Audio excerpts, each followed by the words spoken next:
SYJC book keeping and accounting के अंदर chapter 1 partnership final account. Last lecture में हमने देखा था 11 एडजस्टमेंट। आज हम 7 और एडजस्टमेंट देखेंगे जो है हिडन एडजस्टमेंट। तो आइए शुरू करते हैं hidden adjustment. Hidden adjustment number 1, salary rent paid for 10 months. 10 महीने की सैलरी पे हो चुकी है, 2 महीने की सैलरी आउटस्टैंडिंग है। पहला इफेक्ट प्रॉफिट लॉस अकाउंट के डेबिट में होगा और दूसरा बैलेंस शीट की लायबिलिटी में होगा। तो आइए एग्जांपल से समझते हैं। आपको ट्रायल बैलेंस के अंदर सैलरी दिया है, ब्रैकेट में दिया है 10 मंथ ₹15,000। 10 मंथ ये आपका हिडन एडजस्टमेंट है। तो आपको ये करना है कि 10 महीने की सैलरी पे हो चुकी है और 2 महीने की आपको ऐड करनी है। तो आइए हम लोग इसको सॉल्व करते हैं। प्रॉफिट लॉस अकाउंट में डेबिट में लिखते हैं टू सैलरी 10 मंथ 15,000 इनर में। इसके अंदर 2 महीने की salary 15,000 divided by 10 month into 2 month equal to 3,000। आपका आंसर 3,000 आया है, वो सैलरी के अंदर ऐड करेंगे। Outstanding salary 3,000, 15,000 plus 3,000 equal to 18,000। 18,000 आपको आउटर में डालना है। आउटस्टैंडिंग सैलरी है, इसके लिए ये लायबिलिटी में आएगा दूसरा इफेक्ट। तो बैलेंस शीट की लायबिलिटी में लिखेंगे outstanding salary 3,000 rupees.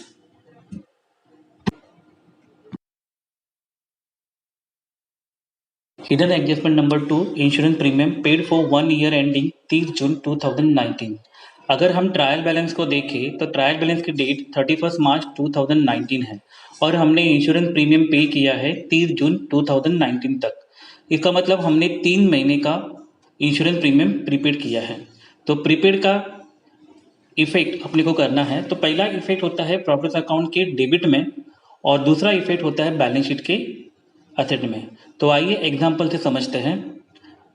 Trial balance में दिया है इंश्योरेंस 18,000 और ब्रैकेट में लिखा हुआ है पेड अप टू 30 जून 2019। ये जो लिखा है ये आपका हिडन एडजस्टमेंट है। पेड अप टू 30 जून 19 ये आपका हिडन एडजस्टमेंट है। तो पहले इसका कैलकुलेशन करते हैं।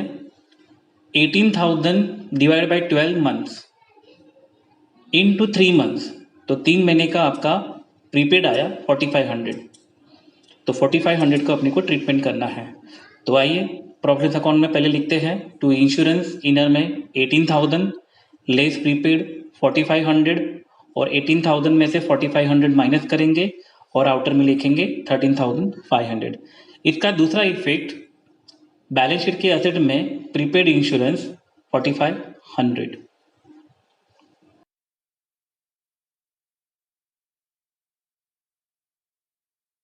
Hidden adjustment number 3, advertisement expenses for 4 years. हमने एडवर्टाइजिंग कंपनी को 4 साल का पैसा एक साथ दिया है। तो आइए इसको हम एग्जांपल से समझते हैं। ट्रायल बैलेंस के अंदर एडवर्टाइजमेंट के लिए 16,000 रुपये दिए हैं हमने 4 साल के लिए। ये 4 ईयर जो लिखा है वो आपके लिए हिडन एडजस्टमेंट है। पहले हम इसका कैलकुलेट करते हैं। एक साल का कितना आता है? 16,000 divide by 4 year into 1 year equal to 4,000। एक साल का हमारा एक्सपेंसेस हुआ 4,000। तो हमने 3 साल का एक्स्ट्रा पैसे दिया है, इसको हम बोलेंगे प्रीपेड।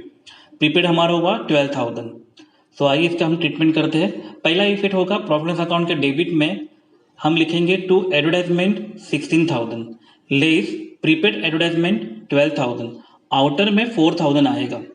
प्लीज ध्यान रखना, आउटर में 1 साल का एक्सपेंसेस आएगा। फिर दूसरा इफेक्ट हम बैलेंस शीट के एसेट में लिखेंगे प्रीपेड एडवर्टाइजमेंट 12,000 आउटर में।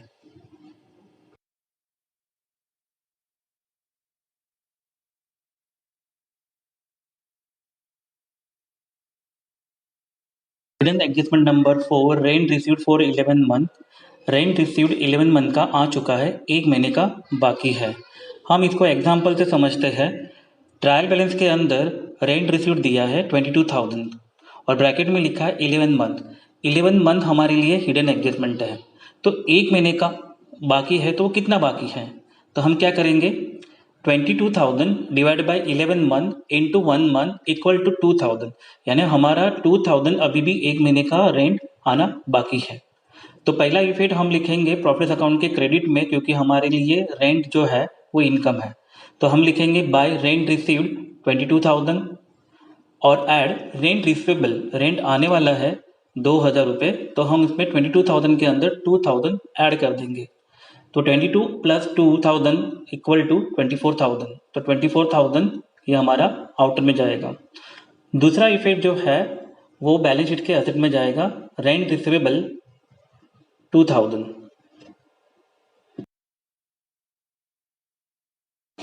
Hidden adjustment number 5, 10% loan borrowed on 1 January 2019। इसे हम एग्जाम्पल से समझते हैं। ट्रायल बैलेंस के अंदर 10% bank loan 40,000 taken on 1 January 2019। यहाँ पे डेट दी है और रेट ऑफ इंटरेस्ट भी दिया है। यह आपका हिडन एडजस्टमेंट है। ट्रायल बैलेंस की डेट 31 मार्च 2019 है और हमने लोन जो लिया है 1 जनवरी 2019 को। तो 1 जनवरी 2019 से लेके 31 मार्च 2019 तक 3 महीने होते हैं।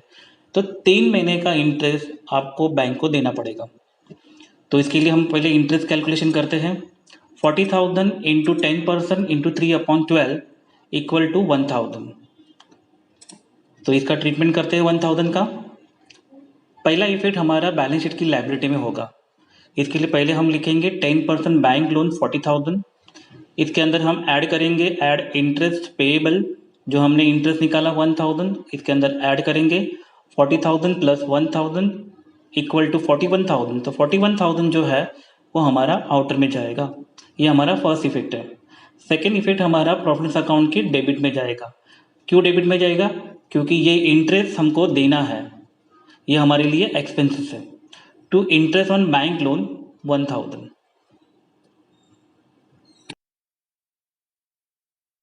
Hidden adjustment number 6, 16% investment purchase on 1 January 2019। इसको हम एग्जाम्पल से समझते हैं। ट्रायल बैलेंस के अंदर 16% इन्वेस्टमेंट ₹15,000 टेकन ऑन 1 जनवरी 2019। यहाँ पे 16% ये रेट ऑफ इंटरेस्ट है जो इन्वेस्टमेंट पे मिलने वाला है, और ये कब लिया है, ये हमारे लिए हिडन एडजस्टमेंट है। तो 1 जनवरी 2019 से लेके 31 मार्च 2019 तक का 3 महीने का इंटरेस्ट अपने को लेना है, इन्वेस्टमेंट के ऊपर मिलेगा। तो आइए उसका कैलकुलेशन करते हैं।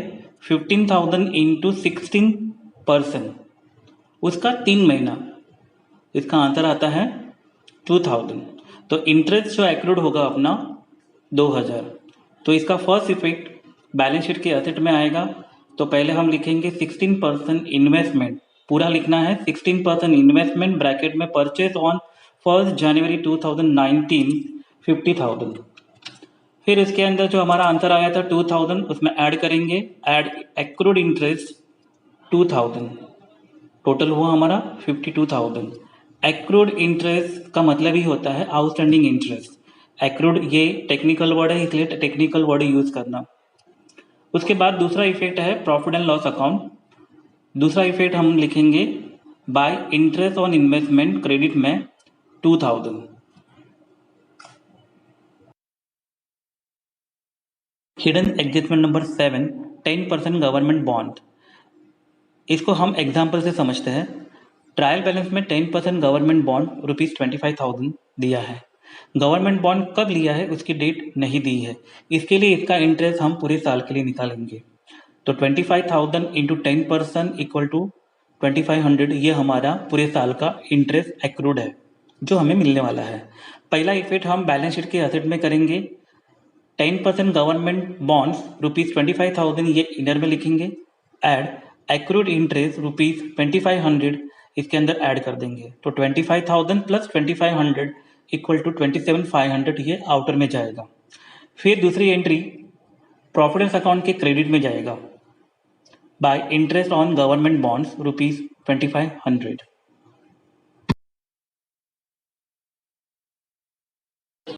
इंपॉर्टेंट पॉइंट, फाइनल अकाउंट करते समय ट्रायल बैलेंस की हर एक आइटम फाइनल अकाउंट के अंदर एक बार जाएगी। एक तो वो ट्रेडिंग अकाउंट में, प्रॉफिट अकाउंट में, बैलेंस शीट या वर्किंग नोट करते समय। हर एडजस्टमेंट के 2 इफेक्ट होंगे। एडजस्टमेंट के इफेक्ट करते समय अमाउंट सिमिलर होनी चाहिए। ट्रायल बैलेंस का डेबिट बैलेंस जो है वो आपको ट्रांसफ़र करना होता है ट्रेडिंग अकाउंट के डेबिट साइड में, प्रॉफिट एंड लॉस अकाउंट के डेबिट साइड में और बैलेंस शीट के एसेट में।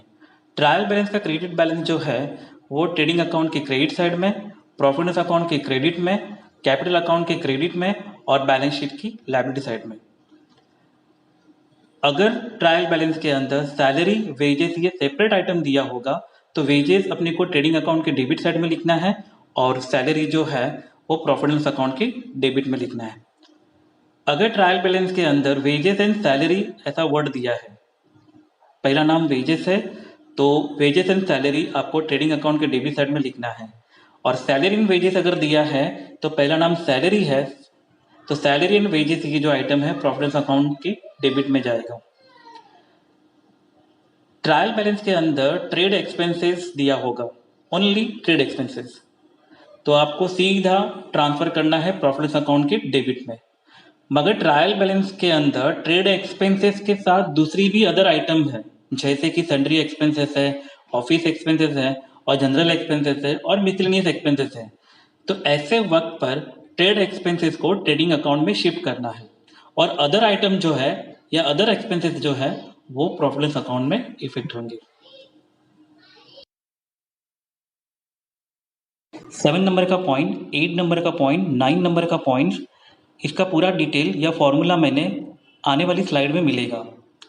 10 नंबर, हिडन एडजस्टमेंट के लिए कोई भी स्पेशल इंस्ट्रक्शन नहीं होती है, फिर भी आपको उसके डबल इफेक्ट करने हैं, बस आपको पहचानना है कि वो हिडन एडजस्टमेंट है।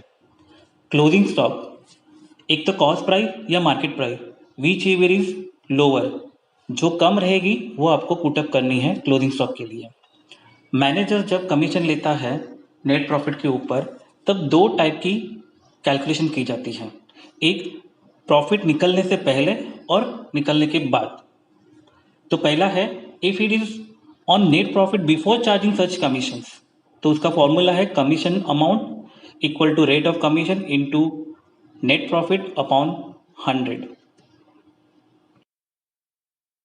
मैनेजर के कमीशंस के लिए B point, if it is on net profit after charging such commissions, उसके लिए फॉर्मूला है commission amount equal to rate of commission into net profit divided by 100 plus rate of commissions.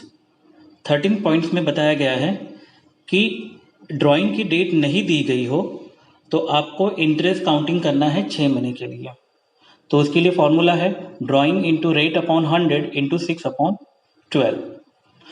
14 में आपको syllabus में नहीं है, इतना कॉम्प्लिकेटेड नहीं है कि पार्टनर्स मिडल में अगर कैपिटल लेके आया है उसके ऊपर इंटरेस्ट निकालना है, ये सारी चीज़ें आपको नहीं है, तो ये आप पॉइंट्स को स्किप कर सकते हो।